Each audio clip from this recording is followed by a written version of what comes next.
All right. Welcome back to Work and Wander, where career stories meet dream destinations. I am your host, Jay Cocorullo, along with my fabulous, fantastic co-host, Jessica Badlam. Jessica, welcome back. It's a new year. I know, Jay. Happy New Year. I can't Happy New even believe Year. it. I know. We're in 2026. How many times have you written it wrong so far? Many times, many times, actually, especially with work. I've already been doing it a lot with work, trying to enter and stuff. And I'm like, no. But I'm excited for the new year. Definitely excited. 2025 was incredible. A lot of new experiences in my work life, We including started this a podcast. amazing podcast. Actually talked about it in my year-end review because, Nice. it's been such an awesome addition, and definitely a passion now to be able to host this with you and get to share stories across the company. So I'm excited for what 2026 brings. Anything specific you're excited about, Jay? No, I mean, yes and no, right? I don't know that I have something like specific, but I am excited for the new year.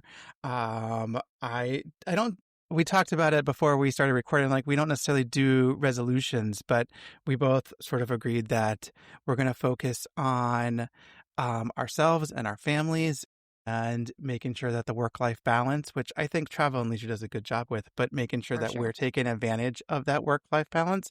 And we moved into our new corporate headquarters officially. Everyone's in the building, so that's fun, right in downtown Orlando. But I think it's enough about us. Why don't we jump into our guest today? Because I hear that that you guys have a special bond. Yes, we do.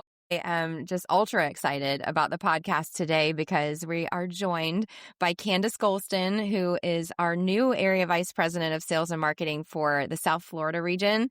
And Candice's journey with Travel and Leisure is definitely a super powerful one, from starting as a sales rep in Williamsburg, Virginia, where we became close, and so close that I consider her family now. And so I just love watching her journey expand with Travel and Leisure. But started as a sales rep in Williamsburg, went to leading teams across multiple markets, including National Harbor, Alexandria, and now in South Florida, where she likes to rub in the weather. But we are so excited to dig into her story today. So welcome, Candice. Hi, how are you guys? That was a really good intro. That Well, you makes me deserve excited. it. No, it's so good to be here with you guys. I'm excited. I call Jessica my sis, so it might slip out a couple times. I say, "Hey sis," but no, super excited to be here with.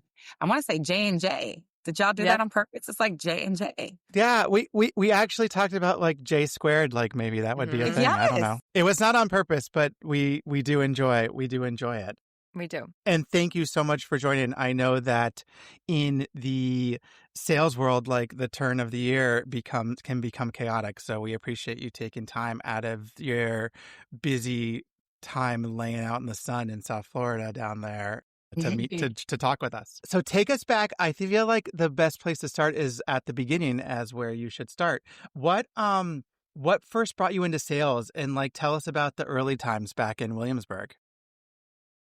Okay, yeah. So I started in Williamsburg, Virginia. Prior to me working for Wyndham, I actually was a sales manager for One Life Fitness. I worked in the gym for many years. And one of my friends, he worked for Wyndham already. His name is Isaiah Burke. And I remember him coming up to me while I was at the gym and was like, why are you working here? You can be doing so many other different things. And I'm like, well, I love it. And then he was just kind of telling me how they got paid. And I'm not going to lie, that was definitely a huge perk. So I just remember thinking like, I wanted to try something different. I wanted to do something different. And I was so far removed from using my degree. I was like, hey, at this point, might as well. So I applied to work for Wyndham in Williamsburg as a sales agent, and I got the role. And then, I've been with the company ever since. It was very hard in the beginning. I remember wanting to quit like 80 million times. And I always say, and I'm not saying that because she's on the phone, but Jessica Badlam's husband, Mike Badlam, was my first manager. And I always credit him to why I have a career with Wyndham to this day, because I wanted to quit so many times, and he just was like, "No, girl, you got this. You can do this." So yeah, and then just kind of, I think it went up from there. I think The so. story I would still say so. goes. I would definitely say it's gone up from there. You've actually grown through several roles and locations now since you started with us, and including sales management, director of sales, project director, vice president, and now area vice president. So looking back at that growth, like what moments or decisions really shaped that path for you? It's crazy. It feels like I'm still in my first position because you don't realize how fast it goes. But I think the biggest thing that shaped where I'm at now was stepping into leadership as a sales rep. I did fairly well. And a lot of times, the stigma around sales reps is, when you do very well, you don't want to go into leadership. And I just remember wanting to change people's thought process around leadership and what leaders could do. And just the face of what leadership was known to be back then. Right. And so in my mind, and what I'm basically trying to say is I wanted to do things my way. I wanted to get a team and do things my way and see where it got me. And I remember talking to Justin Molinetz, who was my director at the time, who asked me to be a leader. I just remember saying, he was like, I know what's important to you. Developing people, training people, seeing people's lives change is important. And I was like, dang, I didn't realize that was important to me, but it is. Like I enjoy developing. I enjoy training. I love culture. I love creating a great culture around workspace. So I ended up going in with my first team, and my first team, what makes me so proud about that team that changed my thought process to this day was it was a team of brand new people. It was a team of brand new people. And then we just had a couple people who knew what they were doing. But for the most part, they weren't just like rock stars. So it was exciting to be able to take this brand new team and break so many records with them. And I think that's what I'm most proud about was that they weren't, President's Club legend, 5-time, whatever. There was none of that. It was just a bunch of people who gelled together and just worked so well with each other. So I think that moment and that time was probably the time that shaped a lot of where I'm at now. Yeah, I can look back and remember that time too. And one thing that anybody who has had the pleasure of meeting Candice, seeing her journey even from afar, that she is known for culture. She has the best culture on her teams. Her morning meetings are second to none. They have the perfect balance of winning, but winning together as a family and celebrating those wins. So I think by doing it your way and finding out that really has been your passion, it's definitely paid off not only in your career, but in so many people's careers that you've been a part of. So I love that. Thank you, sis. Well, I can tell by the way that we're talking that there's going to be a good answer to this question. But you were a collegiate athlete, correct? Yes. Right? Has that helped shape you, like the competitive mindset? The way that you're talking, it already seems like yes, it has. But like, how was that an impact for you too? And how did you bring that into your teams to create success for them? Absolutely. Yeah. Well, of course, I was so conditioned to work as a team and train as a team and be a team. If one person doesn't cross, none of you cross. Shoot, one of my coaches, I remember if someone didn't make their time in a mile, we were all going to do that bad boy over again. So I've used that mindset into where I'm at now as far as making sure the entire team wins. To me, it's not a win if only one part of the team is winning. It's not a win if only one department is winning. It's not a win. I constantly, to this day, now in my new role, it's big for me to bring different departments together like marketing, recruiting, and training and sales.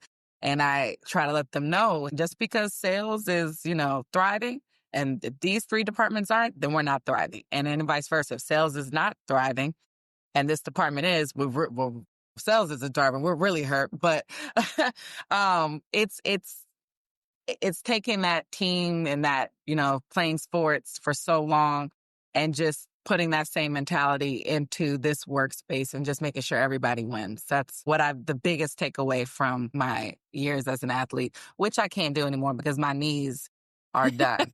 I'm just an employee now.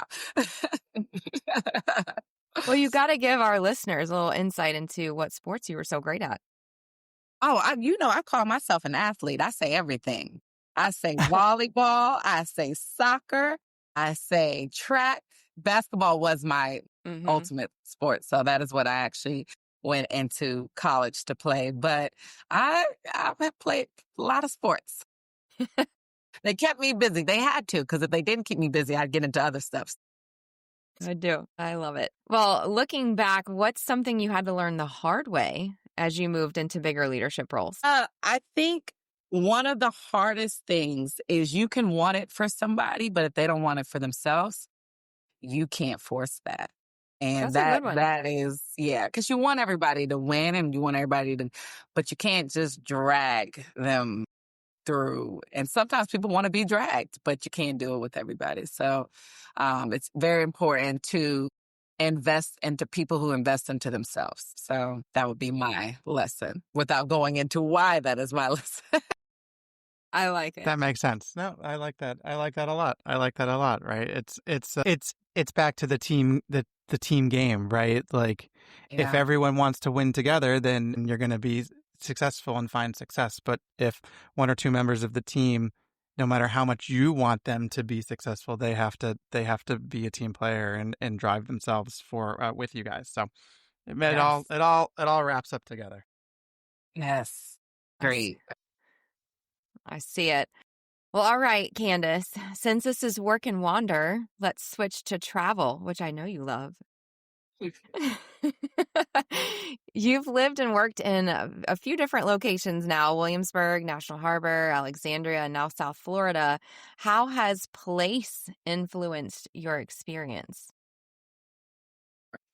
Well, South Florida is still loading, so stay tuned. I only there for about 30 days, but I think Williamsburg, and I hope I'm understanding the question right, but I think Williamsburg has made me understand just family more. And like Williamsburg is a very like hometown vibe, if that makes sense. And so being there kind of slows you down a little bit and makes you really kind of value what's the most important. So I'll say that about Williamsburg. Whereas DC was like polar opposite. It sped me back up, and it's a little bit more like it's a lot of great pieces. But what I loved about DC is it was like a melting pot of different cultures. I mean, you had every kind of culture there, and I got to work with cultures that I've never worked with before. So that's what I would say about those two regions. Yeah. No, I think you understood the question great. Yeah, we'll have to come back and check in a few months to see how South Florida is shaping up for you. Stay tuned. I mean, it's looking real good right now. I can't lie. It's real good. Right. How is the weather comparatively, especially 80 degrees right now? Right. It's fantastic. Listen, it's in the 60s today in Virginia, so that's super nice too. Is it though? mean, I'm trying to give her the benefit of the doubt. All right. Is there a destination specific or a group of destinations that helps you reset or recharge when you're looking to travel? Jamaica.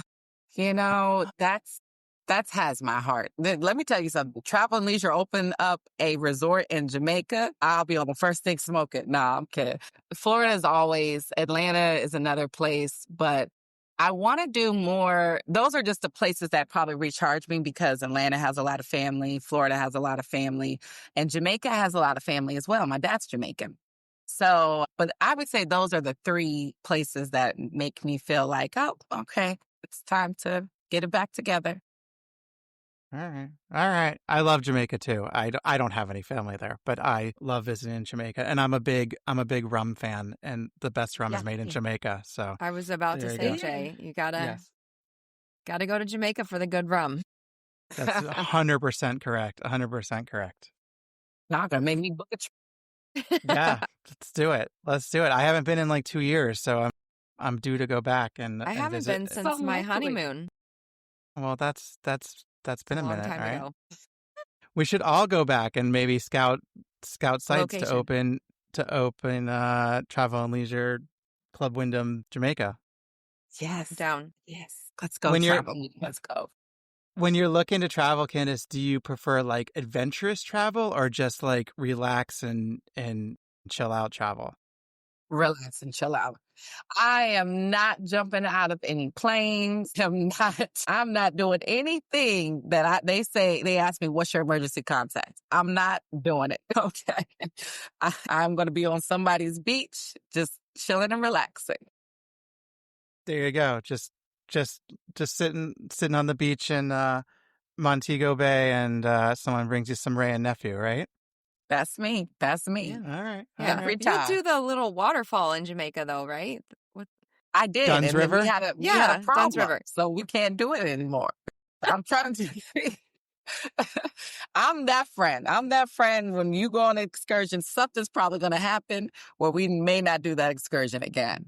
I tried zip lining. I got stuck in the middle of the thing. I said, you know what? It's not for me. It's not for me. Honey, Beach it is. I love Dunn's River, climbing up Dunn's River Falls. It's so much fun. All right. Hey, it's just not for me. All right. right. That's Fair enough. that's Fair enough. I know even if you're on the beach, you're still having a good time. So we can be good Yes. with that. Always got the speaker and the things, you know. Yeah. Any destinations that are still really high on your personal bucket list? I've been to a lot of places that I can't remember that I would like to go back to because my parents are military. And one place that I really want to go back to is Singapore. Nice. And they took us when we were little. Like, I want to go to places like that. Like, I've done, been to Paris and got to see, all the things, France. But it's something about, like, I guess maybe it's the movies that make me want to go to, like, Singapore and do things like that. But yeah, Singapore is high on the list. And Tokyo's high on the list as well. Yeah. And Hong Kong. Okay. Nice. all right. So, yeah. So a lot of Asia. We need to get over We to. need to get Candice to Asia. Yes, All right. Operation Get Candice to Asia. There's nothing wrong with that. And I have not been either, but I do know that there's some fantastic like beaches in the like South Pacific area, and of course in like Thailand and like those places have those like exotic Asia beaches, which I also would love to check out someday. So there we go. Plan on being on Operation that Get beach. Candice So. to Asia. All right. Well, before we do a little wrap up, we have a fun segment that we call the Suitcase Sprint. This is where Jessica is going to litter you with some rapid fire questions, and you just shout out the first thing that comes to mind. Oh, y'all should have played that game with me. All right. Well, we're gonna take the risk. Yep. Okay. All right. All right. All We're right. going for it. Are you ready? I think so. I don't know. Here we go. We're about to find All out. right. Here we go. Window seat or aisle seat? Window. Early flight or late departure? Early flight. You sure? It depends if I'm going or coming. If I'm going on vacation early, if I'm leaving late. Okay, fair. All right. I Fair. can respect that. I can respect that. All right. Beach sunrise or city skyline at night? Beach sunrise. One destination you'd go back to again without hesitation? Jamaica. Figured so. All right. Carry on only or checked bag every time? Checked bag. Yes, I'm with you. Jay knows that I cannot figure out how to just do a carry-on. I can't do it. No. I've never been able to. So I'm told it's the shoes that like push you over the Shoes. edge. Toiletries, I mean, you Yes. name it. Like, I gotta have the Conditioner. things. Yes. All the hair tools. Shay, you just don't know. All right. Favorite type of hotel amenity? I don't know. Towels? Is that in the mid? Good towels are important, though. Good towels are important. Yeah. Are we talking about like the swim up bar? Or are we talking about Yeah, like there you go. Yes. Oh, Yes. That's more yes, like the it. swim up bar. That's where you'll find me. The swim up bar. Swim up bar. First you went with It's like towels and then landed on swim up bar. See, that's that rapid fire. I couldn't think of nothing else. I love it. I thought you were going to say like a spa first, but then swim up bar. That's a the game spot for changer. me. Awesome. All right. Mountains or ocean views? Ocean view. For sure. Best travel snack? Pistachios. All Interesting. right. I'm on a pistachio kick right now, actually. Love a good They're pistachio. good for you. All right. Trip planned weeks ahead or last minute getaway? Both. I'll take them both. Thank you. Anyway, Option C. right. If I'm traveling, travel is travel. Let's travel. Yes. Yeah. Yes. Do my best work last minute, though. I believe it. I believe it. All right. Vacation playlist or full digital detox? Vacation playlist. She's got a Yep. speaker on the beach. Like there you go. Yeah. Context clues. I see. Awesome. You did great with the You suitcase did sprint. great. There's nothing to thank be you. scared of. You're welcome. hopefully I it was was nervous. fun. I didn't know what questions we had. I was like, All right, Candice. Well, this has been a super lot of fun. And the last thing that we're going to throw at you is, as we all know, at Travel and Leisure, our mission is to put the world on vacation. So with that in mind, what perspective or advice would you leave someone with who's looking to build their career with us? I would say not to give up. It's a lot of trying days and days where you feel like you're not doing enough or you should be doing more or you're hard on yourself. And maybe that would be it. Don't be too hard on yourself. Give yourself grace. That's what I would say. Don't be too hard on yourself. Give yourself grace. And the right things always end up happening. The best things always end up happening. So just be patient. And yeah, that's what I would say. I like it. No, it's I do perfect. too. It's perfect, right? From someone who you said early on that you wanted to quit a billion times, and Yeah. now you gave yourself grace and you persevered, and now look at your area vice president. So I Yeah. mean, 10 years later. So no, that's perfect. That's perfect. I think that's great. Mm-hmm. All right. Well, awesome. Candice, thank you so much for joining us on Work and Wander today. We really loved hearing your journey and your perspective. And to our listeners, thanks as always for tuning in. And until next time, keep wandering.